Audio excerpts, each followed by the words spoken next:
So these are my comments and suggestions for your, what's this? Community profiling?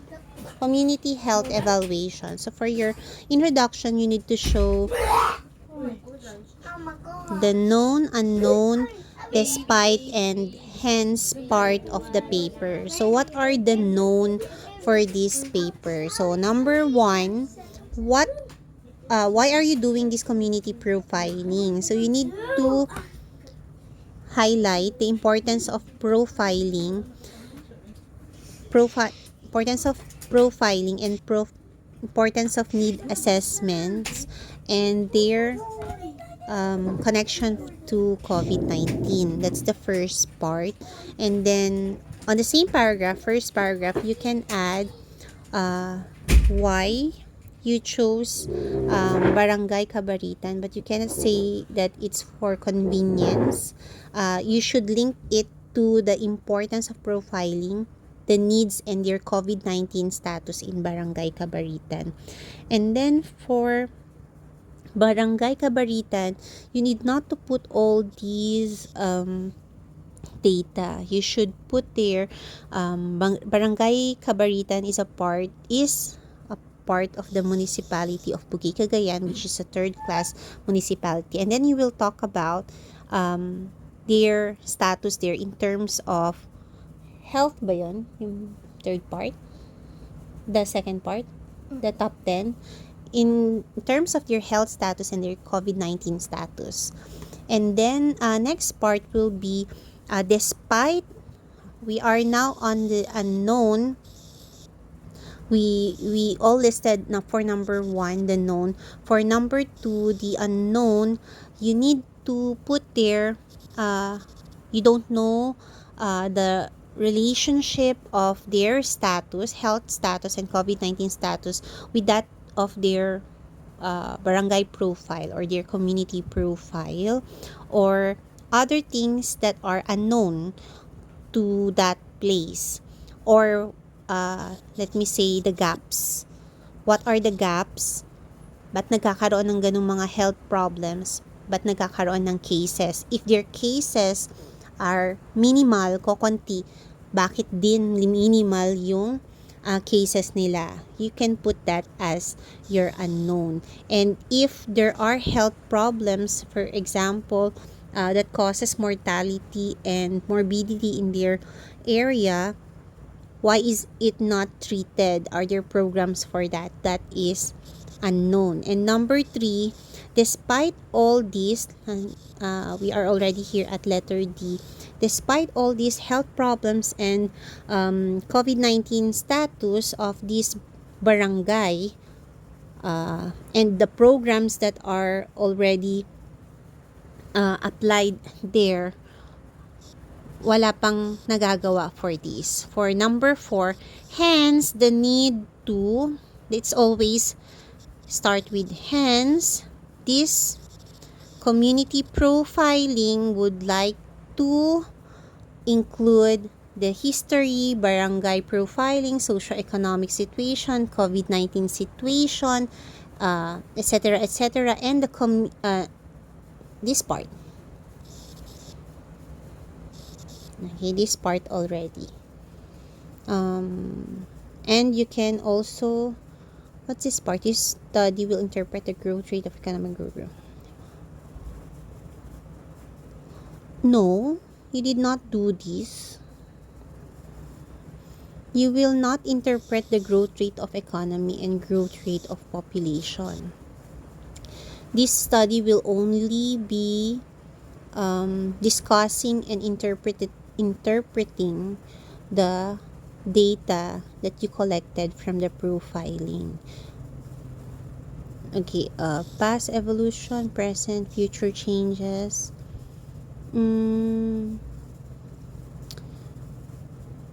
You can also state this. We get rid of this part. Dito. It will give a statistical representation of how certain traits and community of, you don't say Bugay because you only looked at Barangay Kabaritan, not the whole of Bugay. Wala na siguro tong mga to. No more. Yun lang.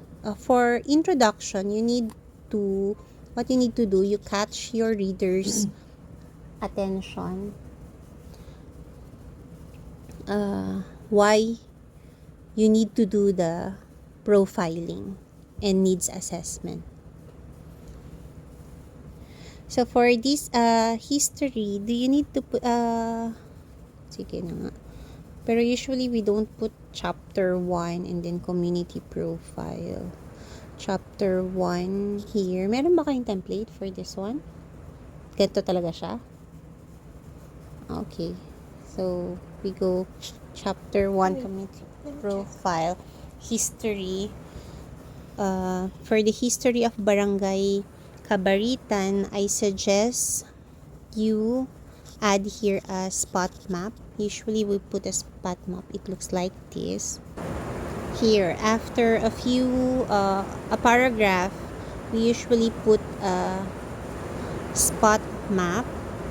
You usually see these spot maps hang on the bulletin board of the barangay hall. It is there. You can take a picture, or if there is that you can see on the web, you can get that spot map, and then don't forget to put a label, figure 1 spot map of Barangay Kabaritan, or if you can see spot map of Bugay where Barangay Kabaritan is taken, close and open parentheses, where you got that spot map. You can also check here in Wikipedia when you open Bugay.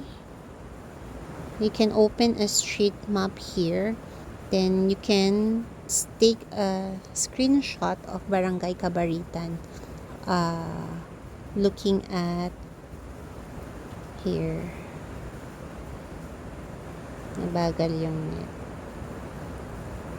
Then you encircle siguro or put a legend where Barangay Kabaritan is. Okay, for the history of Barangay Kabaritan, I'm assuming that you took this from the Barangay Hall of Barangay Kabaritan. But we don't only put what we got from the Barangay Hall. We also do a survey from those or from the barangay captain or those in the Barangay Kabaritan, where they got the name Kabaritan. When was this a part of Bugay? You can also include pictures if they have for Barangay Kabaritan from the Barangay Hall. Then if you did some interview, you will call it a key informant interview for the barangay captain. If you want to ask them where they got the name Kabaritan, when was this a part of, or is it originally a part of, kasama ba siya talaga sa Bugay, those parts. Ang nakalagay dito is today the said barangay was one of the 30 barangays of Bugay. Galing siya sa eastern, may river, and where? Second part. It says na Kabaritan is because of their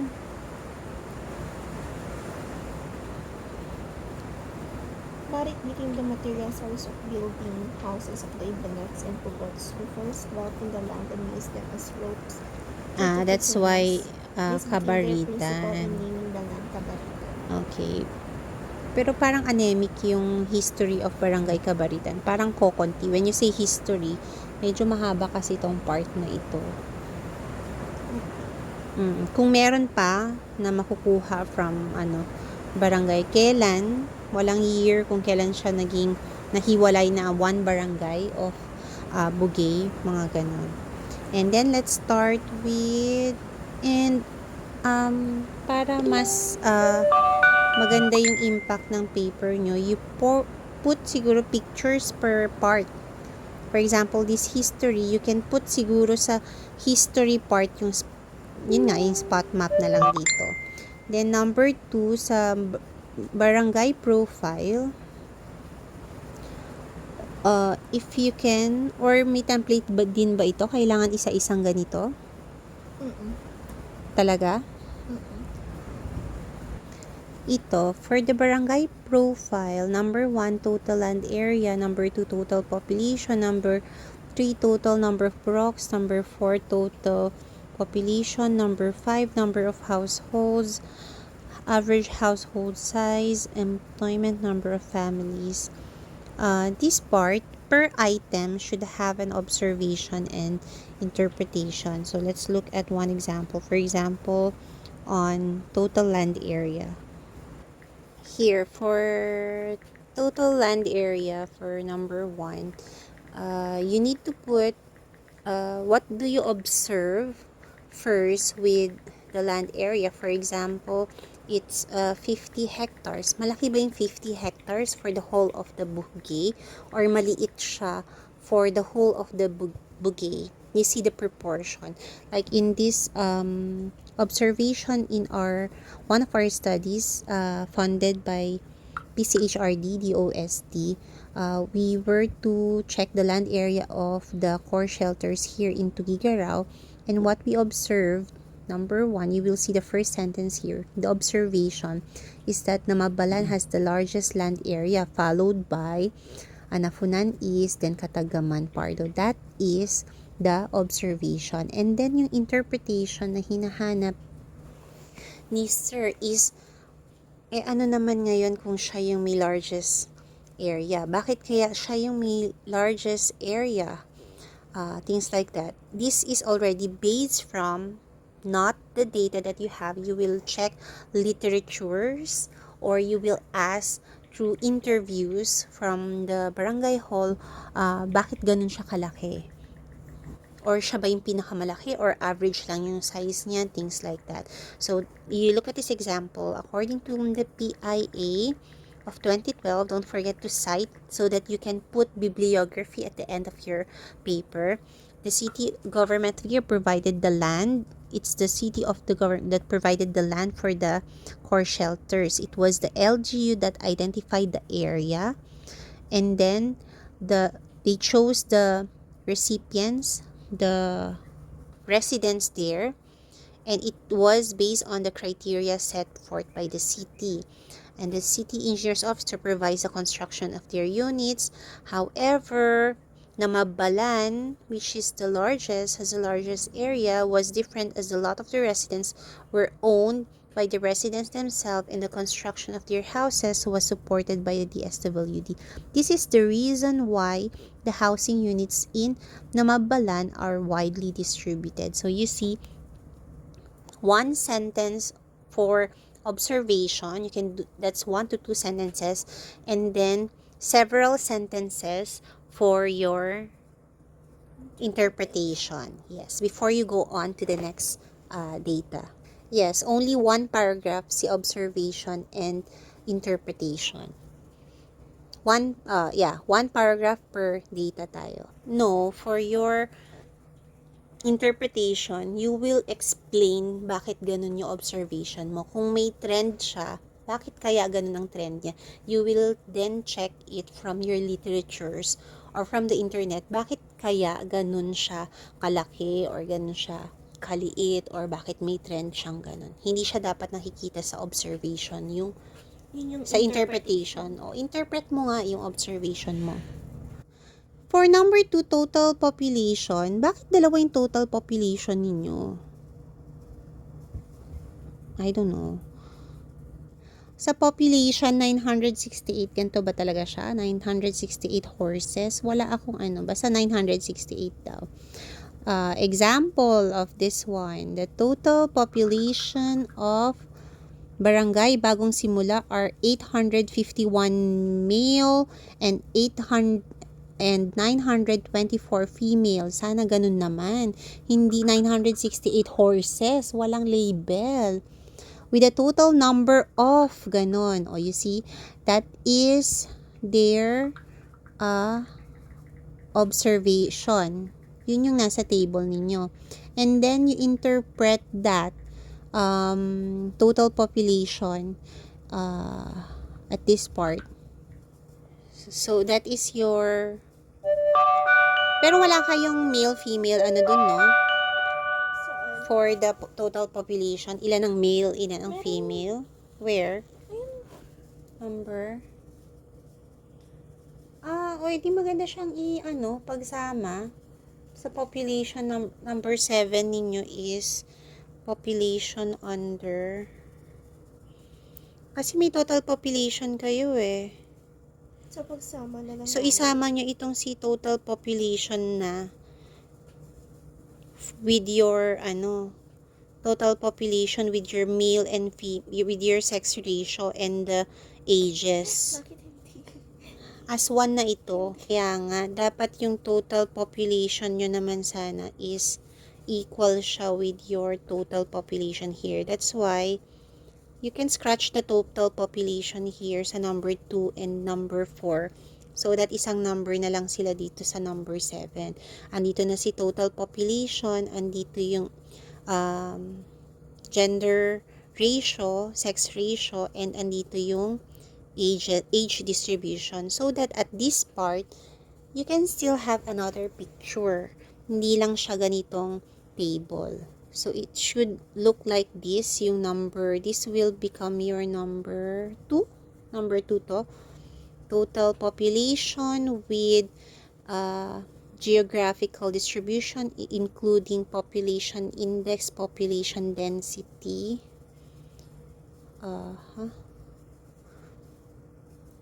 And yung meron siyang age, sex, composition na.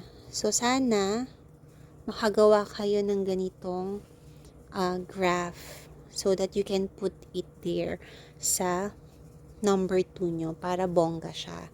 And then, after you put your observation here, dito sa part na to, sa taas, the total population is, asan na ako? Ilan ang female, ilan ang male, and ilan ang total niya, yung geographical distribution niya, population density. You compute the population density according to the data that you have, and then you put here the illustration. You put an illustration also that represents the age sex pyramid. Then you can see here, this is also the observation part. We can see here that it is generally a near stationary action, but different sections suggest different conclusions. And here is the interpretation. You can interpret it like this also. Ito, you can see household size here. Again, the first part is the observation part. What can you observe with your data? Anong household size nyo? 4 to 5. 4 to 5 household. You can put together the average household size and the number of households in your barangay, and then you compute there the density. What can you compute there? So that you know if it is crowded, overpopulated ba yung isang house or not. So you will see here, majority of houses confirmed by, and then you can, the importance of family size was highlighted by, you can copy this, where specified the acceptable number of children is 4 on the statistic showing that the number, however, revealed that a number exceeded the normal family size. So you see here, the normal family size in our country is 6. yours is 4 to 5. So, normal itong size na to. Maliit pa nga siya compared doon sa inyo. Compared dito sa study na to that it is actually, yeah, it's also 4 to 5. Normal 4 to 5. But here they have 7 to 9, 4 to 6. So, you reason out also bakit normal yung household size ninyo. But hindi siya ganun kadami. Masyado bang malayo tong si Barangay Kabaritan? Maganda ba ang family planning policies nila or program nila dito? Kasi you see, if for a given household size, the size of dwelling it determines the degree of housing crowding. That's why you look at it sa community profiling kasi gusto mong malaman kung crowded ba sila sa isang lugar. Kasi kung crowded sila, if there's an infectious disease, yung transmission would be faster if the area is crowded. So living in crowded housing conditions can create stress also in the home and have negative consequences for inhabitants. So yung sa inyo should you can put all these and you can say na positive and normal yung family size. That's your interpretation. You see here, there's are interpretations from, you got literatures from articles, plus your own input kung bakit normal yung family size ng barangay, sa barangay ninyo. So, we got land area. Si land area, pwede nyong isama si total number of zones or puroks na meron siya so that you can have a better interpretation. You put together your interpretation for the land area and puroks. Si total population, we canceled that out already. We're putting it together here. Population, the sex ratio, and the age sex ratio also. Number of households and household size, you put it also in one table and one one or two sentences on observation and then interpretations, at least 5 sentences. And then number of families. Hindi ba pwede isama na rin yun sa number of households? Kaya nga. Tsaka, Hindi, pwede mong isama itong si number of families, number of total voters.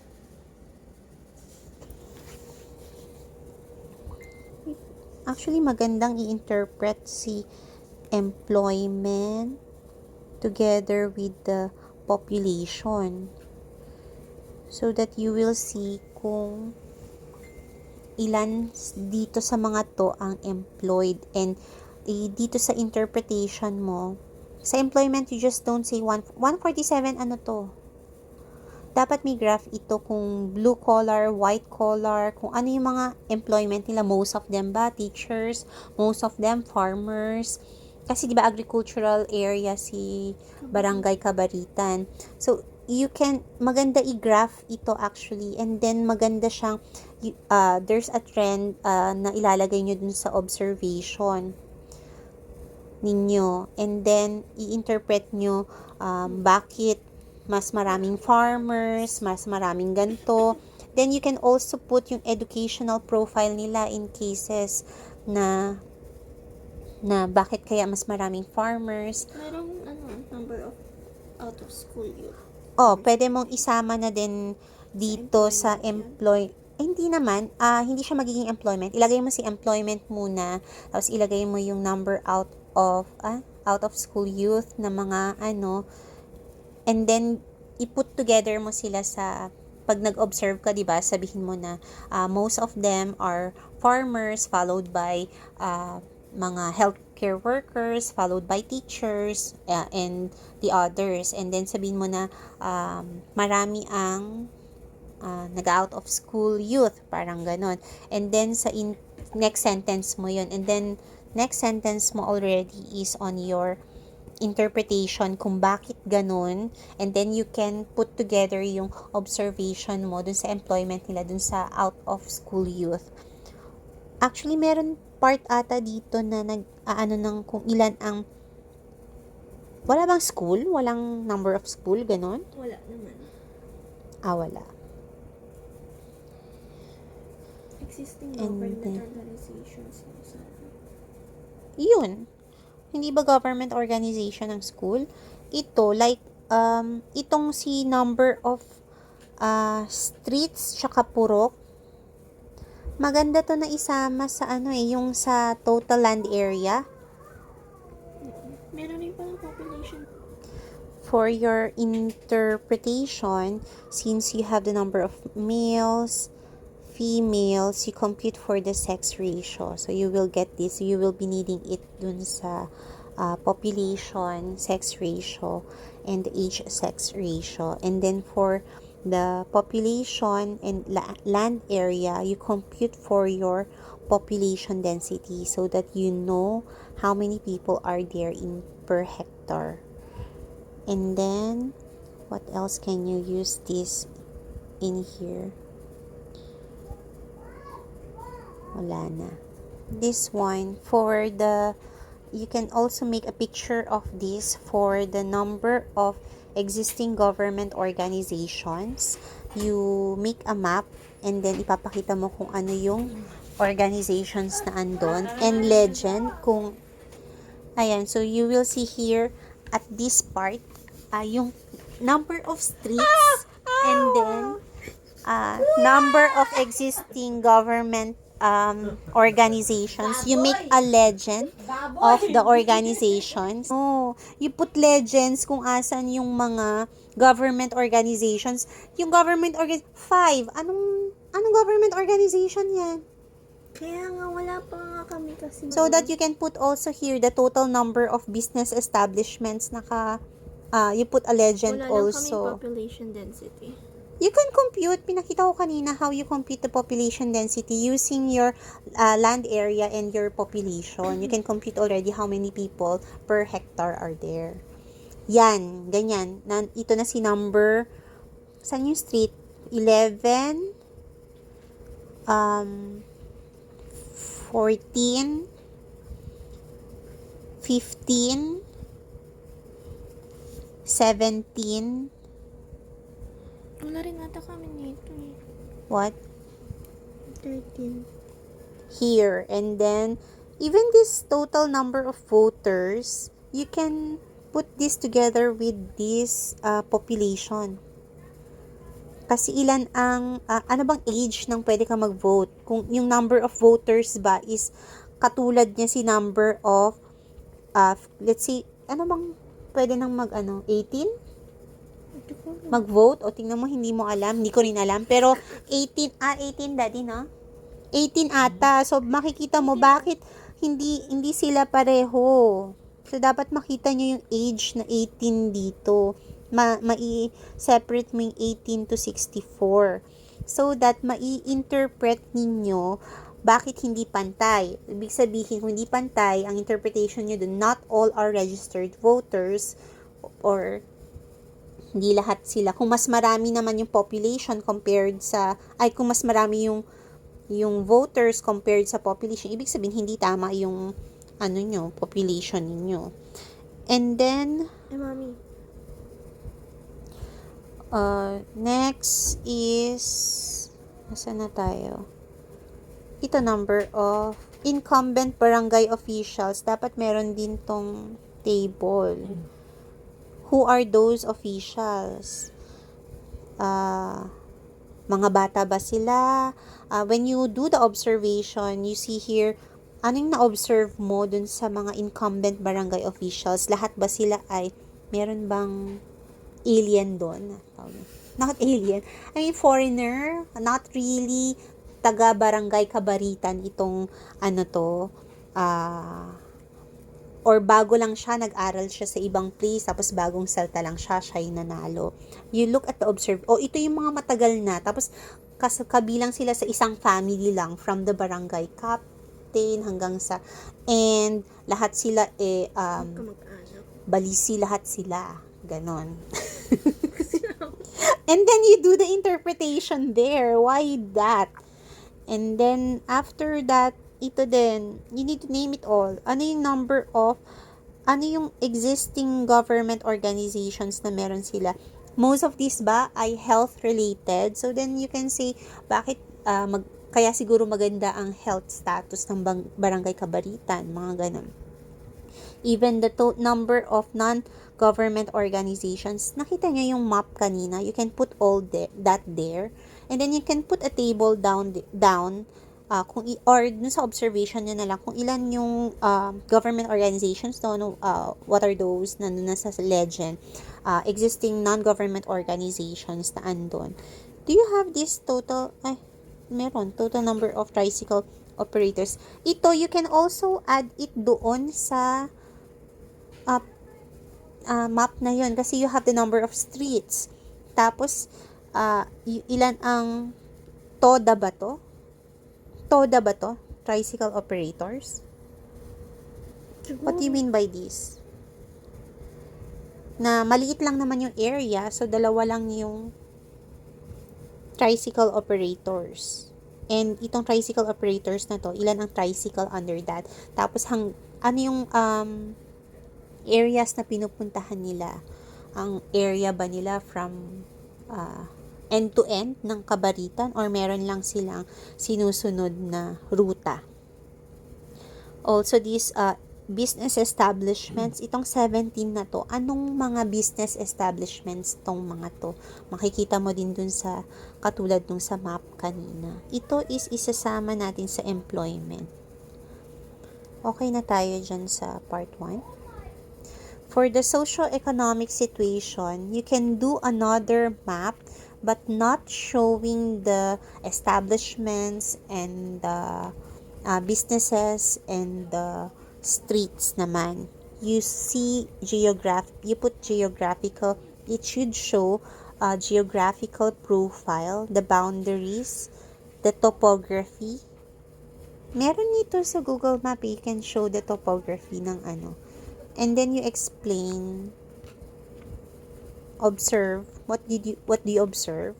And then explain. Then the agricultural profile, meron nito dun sa isang map nila kanina. Here, this one you can do a geographical profile naman nila. The boundaries. So, boundary from where to where. So, dapat papakita mo yung mas malaking part nito so that they can see the boundaries. And then, the topography also. So, gamitin nyo yung sa Google Maps siguro. And then, structures. Nakita mo to, may mga rice mills silang pinakita dito. And then, the irrigation systems, dinrow nila dito. And then, ano pa ba yun? Granary. What is granary, Mommy? So, there, after you have your map showing your profile, you can already put the observation and then the topography as one na lang itong ito, and then as one observation and interpretation. For agricultural profile, ito, you can you see the observation that you have rice mills and water pumps, tama ba? Water pumps, irrigation systems. That's why you put na they have this kasi plain yung ano nila, madali silang plant. You can relate it, or dun sa interpretation you relate it with the geographical profile, and also for the agricultural products and livestock. So marami silang products, rice plants and fish ponds because of these geographical profile nila and the topography plane. Relate everything. Okay, for your socio-economic situation, each, again, you already have interpretation for your family size. Looking at yung crowding. yung interpretation niya doon. You first say that most of the families there have 1 to 2 or 3 to 4 members only, which is quite low compared to the normal na 4 to 5 family members. And you tell there about the crowding, importance of family size for crowding, and anong relationship nito with health. And then you say na good, ang interpretation nyo, good yung maganda yung family size nila. Ibig sabihin, hindi sila affected masyado ng crowding problems like stress and transmission of diseases. And then for this type or kind of dwelling units, this is important.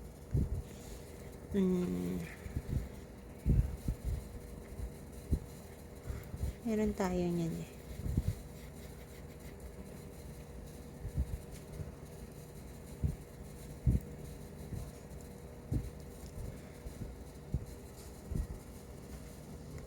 So here, makikita mo, ang nakalagay is housing conditions, looking at the type of materials they use for the houses, and it also looks at crowding. So tulad dito, the houses are built far away from each other, sabi nila, which does not make them crowded. And you look at the drainage, and no, not this. Meron tayong mas magandang interpretation dyan when it comes to their housing material. This one, you can also look at the interpretation of the household size here. And then for the housing material, andito siya. You look at the interpretation down there. Diba? Ang haba ng interpretation niya. So, see how it is crafted. We first stated about what are the housing, what's the importance of. But for you, you need to say observation first. Ano yung housing material na ginagamit nila. And then, looking at the importance of housing. And ano naman kung made of, ano yung house ninyo. Ano yung nila? Nipa or concrete. Most of them are concrete. So you can get some data here. Ano naman kung concrete? Mas okay ba siya when it terms in explaining according to health? Mas maganda ba pag concrete sila or kapag may disasters? Mga ganun. Then you can pause the video and check what you can get from here. And yun nga, you can take a picture of the housing units. You see here, we attached pictures kung ano yung sinasabi namin housing, mga evidences namin. Nakalagay dito, different view of the housing structures of.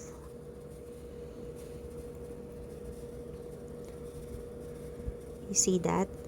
Even sa yung number, may water na yung next, no? Water supply. This is for water supply na nila. Dito. Water and sanitation infrastructure to. Ano yung sa inyo? Drinking water supply lang? So, drinking water supply, you get what you can get from here also.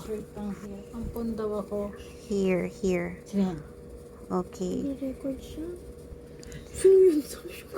So, here, you can get see if you can get something from here. Kung ano bang importance, bakit inaalam nyo yung drinking water supply? Syempre, there are lots of problem if sa well silang kumukuha or sa pump well, hindi sa nawasa.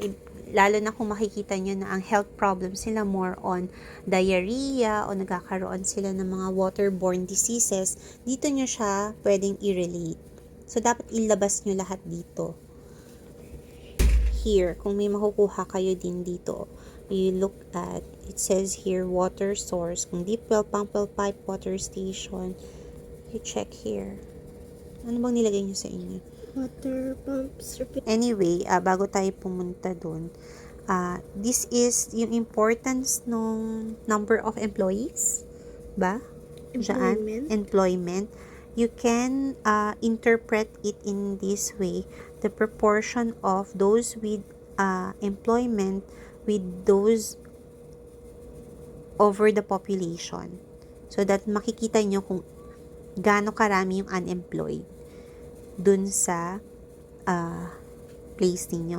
Also, yung dun sa businesses na andoon or establishments na andon, you can total number of business or establishment, you can also interpret it using this one, type of industry present in the community. Kung mas marami ba yung healthcare industry, yung micro-retail industry, sari-sari store, education industry, agriculture industry, and food service industry. And then, dun sa employment, also, you can add here, yun nga, yung observation nyo dun, what's the occupation common in the community? And dun sa number of streets, and meron kang number of tricycle operators, diba? You can also add this transportation network for interpretation. Yung only mode of transportation ba nila yung tricycles?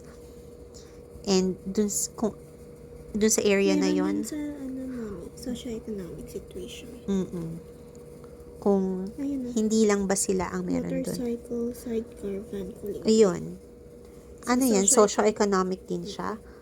So, you can yung other interpretation nyo, pwedeng extracted from other data nyo sa ibang parts dun sa profile nyo nung una, barangay profile. Different interpretations and observations in barangay profile and socio-economic profiles. Okay. And each of the data na andoon. And then, here, you can see, you can get also the water supply interpretation here. Yeah, for the community network. Yung online, pwede sa kanila ngayong new normal, yung mga online classes. If there are emergencies, madali lang ang mode of communication nila kasi most of them, all of them, has cell phones. Presence of education facilities, dito yun sa part ng education industry, and then siguro looking at education level nila para ma-compare mo kung most of them ay tapos kasi marami silang marami silang schools. And look at this presence of education facilities or institutions. Look kung private ito o public, government-owned, para kahit pala ang daming schools dun, konti ang natapos sa kanila kasi private pala to, hindi pala sila free.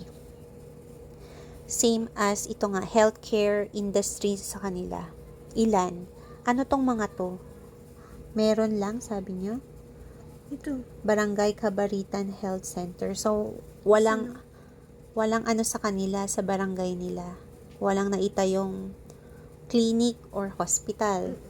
So, ibig sabihin, dito lang sila pumupunta kay, yun ang sasabihin nyo sa observation nyo na only Barangay Kabaritan Health Center ang merong medical facility within the barangay. Walang clinic, walang hospital, walang anything. And then, ano ang interpretation nyo? Ibig sabihin, tingnan ninyo kung ano ang meron silang services dito sa Barangay Kabaritan Health Center. For example, yung mga minor, lang ang meron silang services. Wala sila for mga x-ray, mga CBC, mga ganun. So, pupunta pa tong mga residents nila outside of Barangay Kabaritan to seek itong mga tawag sa mga services na to? Health services na hindi covered dito sa Barangay Kabaritan Health Center. So, dapat alam nyo kung ano yung mga yun. Kung ano yung pinaprovide ng Barangay Kabaritan Health Center.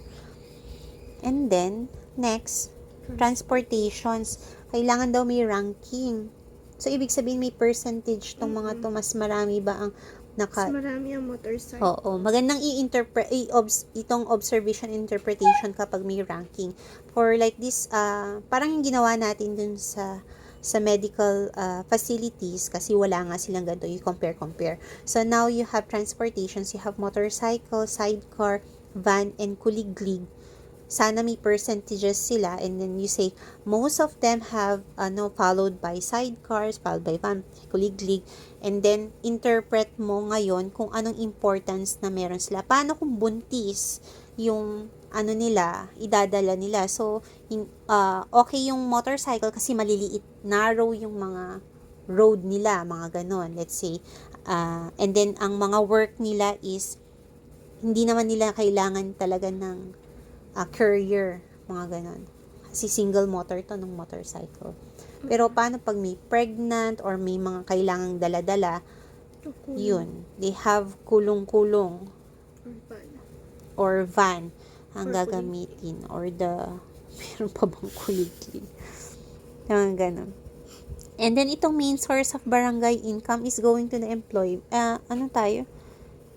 Pinuntahan natin kanina. Employment ba yun? Occupation common in the community. Kasi baka ang occupation common is ano bang main source of niyo? Ano yan? Share from tax? Si barangay. Main source of barangay income, si barangay. O ito, gaano kalaki itong source, gaano kalaki yung fund ni barangay, kailangan natin malaman. Kasi kailangan natin open naman yan, data, para malaman ninyo kung enough ba yun para sila barangay health center at even other barangay needs, enough ba yung fund, yung income nila. Kunwari nagkaroon ng disaster sa kanila, wala silang mapamimigay ng mga anything kasi wala naman pala silang income, itong si barangay. Yun ang mga stories nyo. All this pwede nyo from interview or from literatures. Paano mo malalaman yung mga yon? Next. COVID-19 situation. COVID-19 situation in the local. What data is available ngayon? Anong nakuha ninyo? 4 positive cases, pero surpass. Kailan namatay? Itong mga cases na mga ito is galing sila saan? Saan nila nakuha? Na-isolate ba sila? Anong unang ginawa sa kanila?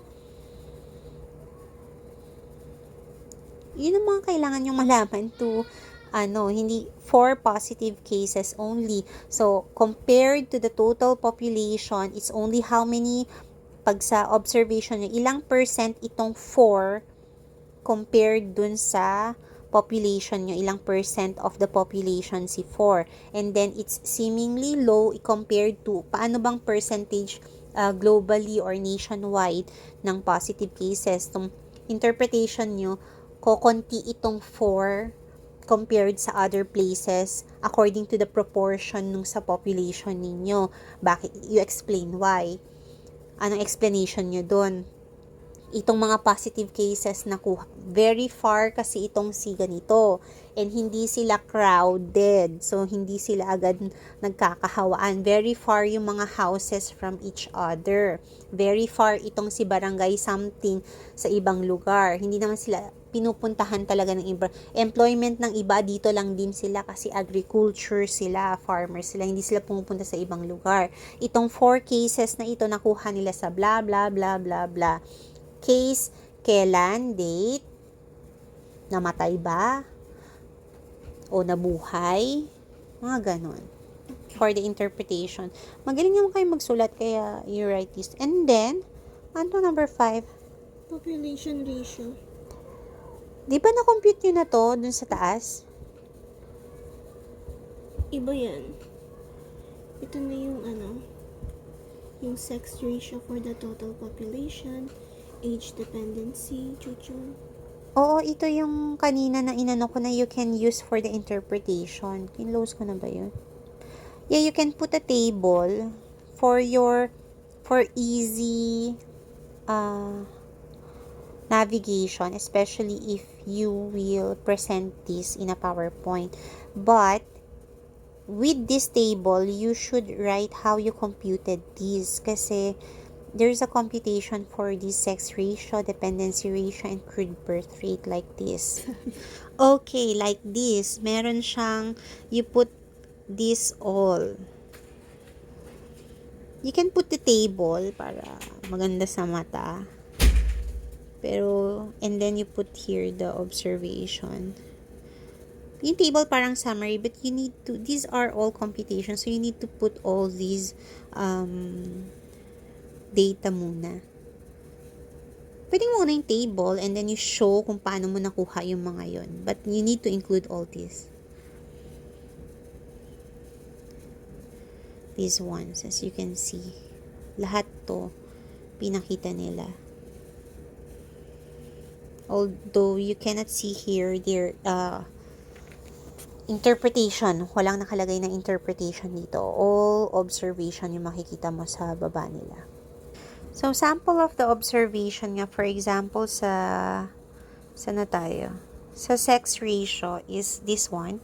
There is sufficient, the sex ratio for barangay is 92 males per 100 females.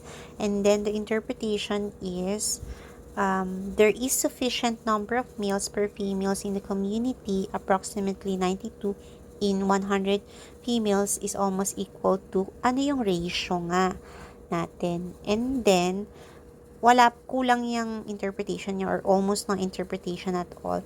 You should relate this sex ratio to health again. Anong importance ngayon na ganyan si sex ratio? Here, you said here, observation, you did not say your there is the observation, number of males are exceeding the number of females, because more males are being born in Barangay Kabaritan.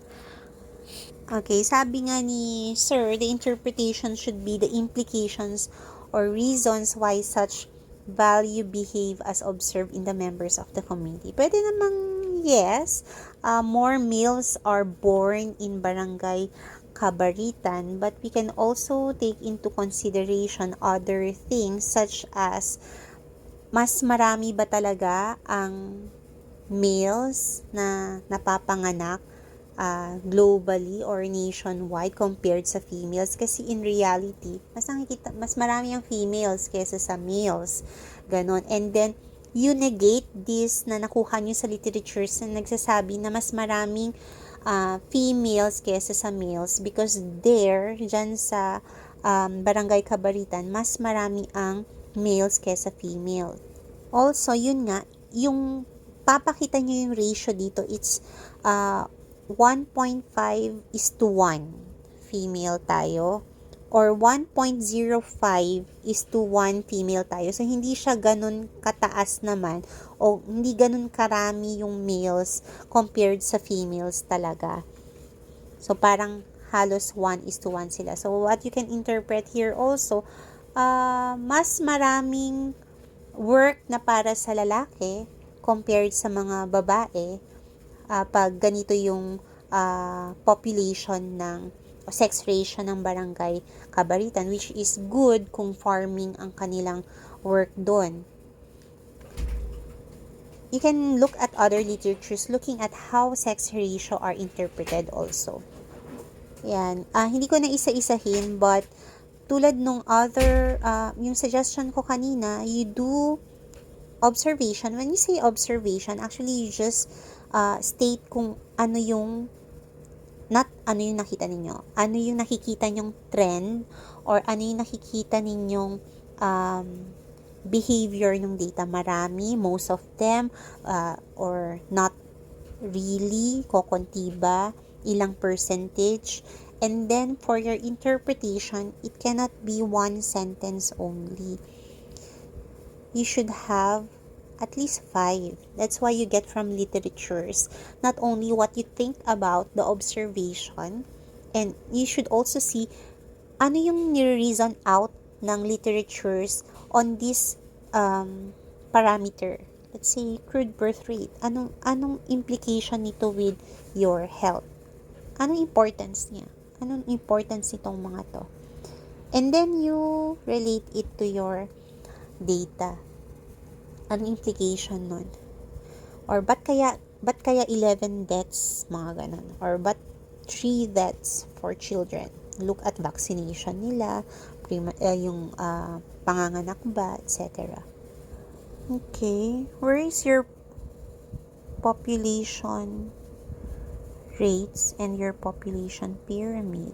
No answer. So, sa population rates ninyo, where is it? Ito, population pyramid. Where's the population rate? Wala ata talaga. Oo, like yung sa population pyramid, it's best if you can show yung ganitong pyramid. Kasi you will interpret yung age nila, yung like sa voting age nila, ilan yung male, female, tapos yung age ng mga senior, age ng working groups, 21 and above, mga ganun. Ilan ang male, ilan ang female sa kanila. You can also use that for the interpretation of your sex ratio. Saan yung population, nyo? Rate. Wala. Same as population ratio. See number 6, population rate, it says their population ratio, but you interpret it and according to rate, not according to ratio. Like this one kanina, yung sa ratio natin. Saan si population ratio? Ito. Itong buo. For chapter 2, hindi ko na daw to titingnan, sabi ng pamangkin ko. I just want to ask where you got your data for your needs assessment of the community. Did you use any tool or questionnaire when you asked for this, when you assessed the community? Did you ask the respondents or did you ask the barangay staff, barangay healthcare workers, the barangay captain? Because like this one, specific major problems, sabi ninyo, increase in COVID-19 cases, pero kanina dun sa chapter 1 ninyo, there are only 4. And then biglang meron kang 117 dito. Also this one, lack of education regarding vaccination. A lack of presence of irrigation for farming, pero sabi kanina sa geographical, ano ba yun? Na meron kayong water, ano yun? Ibang barangay yan. Bakit ibang barangay? Kasi nga wala daw major problems dun sa Hindi naman Kabaritan. kailangan major problem. You ask them, every barangay has the top 10, if health ito, the top 10 causes of morbidity and mortality. You get it from the barangay healthcare worker. If you do profiling, ang gusto ni teacher, the reason why you did profiling of the barangay is so that you can help them dito sa pagdating sa needs assessment of the community. Like, if meron silang problem with education, you do education program campaign dun sa kanila. If they have problem with malnutrition, you do food, Discuss What? among the group 10 major health-related problems within the community. Ito, anong sinabi ni teacher for how will you do the needs assessment?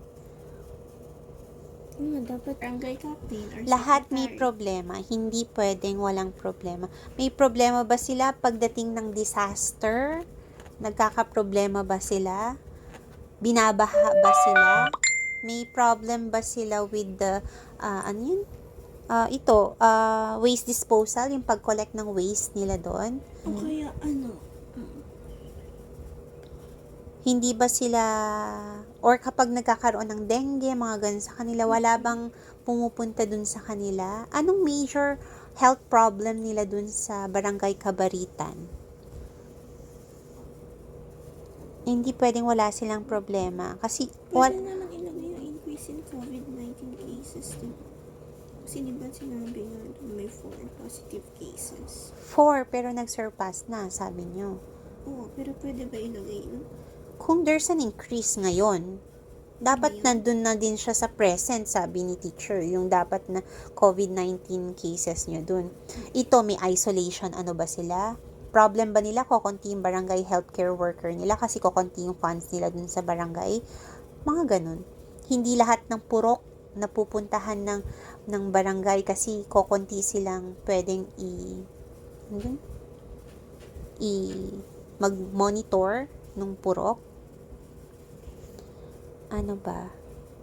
Problem nila, let's say, wala kaming database ng kung sino talagang mga nakatira dito sa amin, mga ganon. Wala ba silang problema na ganon? Kasi you cannot just go there empty-handed. Natatanungin mo, anong problema nyo? You cannot ask that. Kaya ang tanong ko, every time you do needs assessment, may questionnaire ka, may guide questions kayo. Kasi kung ako, tinatamad ako mag-isip, ay wala akong problema. I'm a happy person. We have a healthy community. Lahat may problema and lahat may room for improvement. So, you can do that. Ano tong weighers na to? Mga ganun. Hindi tatanggapin to ng teacher nyo na iba yung pinrofile nyo and iba yung pinagkuhanan nyo ng needs assessment. And also for you, kaya pinapagawa to ng teacher ninyo is for your critical thinking na kaya nila kailangan itong problem nila kasi ganito yung dun sa profiling namin, nakita namin na ganun. It's also for your, paano ko masasabi yun? Para din sa learning ninyo and growth. Okay na ako? So, yun lang. I suggest you do the chapter 2 talaga. You can ask them this once, yung nakita nyo dito, nag-increase po ba yung cases ng COVID-19 natin from yung 4, meron bang nagkaroon? O meron bang cases ng malnutrition dito sa inyo? Tapos di ba makikita nyo from your profile, marami bang hindi nakapag-aral? Or pwede nyo tanongin, meron bang difficulty ng waste disposal dito sa inyo? Nagkakabaha ba? Kulang ba ang funds natin? Especially nung nagkaroon ng mga lockdowns, di ba nagbibigay ng mga ayuda? Lack of drainage system is looking at flooding also. Tapos, marami bang waterborne diseases? Diarrhea sa kanila? O violence, injuries, infectious diseases doon, respiratory problems, o lifestyle diseases ba ang meron sa kanila? Yun lang. I hope matapos nyo until marami kayo sa group so you can finish that. Yun lang. Bye!